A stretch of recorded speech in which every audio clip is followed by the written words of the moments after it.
Avis budgétaire sur l'énergie et le coût du nucléaire, eh bien c'est surtout le grand flou. La semaine dernière, on a fait une dizaine d'auditions. On a auditionné EDF, la Commission de régulation de l'énergie, tout un tas de représentants de consommateurs, que ce soit des ménages, que ce soit des entreprises, des ONG, des chercheurs, etc. Et en fait, ce qu'on constate, c'est qu'il y a encore plein de questions qui sont sans réponse à cette étape. Pas de réponse, par exemple, sur le coût du nucléaire existant. Vous savez qu'il faut investir beaucoup dans ce qu'on appelle le grand carénage pour prolonger les centrales nucléaires, et c'est plusieurs milliards en fait chaque année jusqu'en 2028, mais après 2028, on ne sait rien.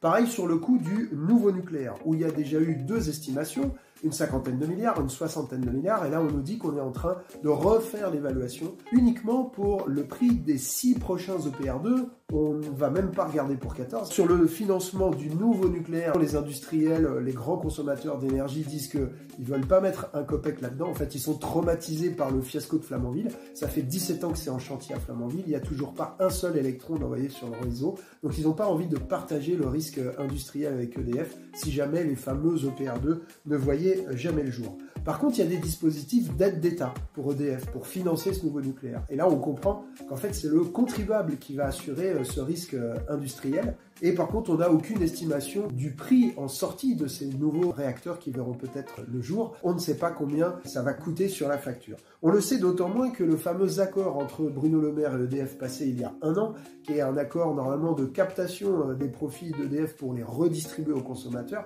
eh bien, on ne sait rien des modalités de ces redistributions.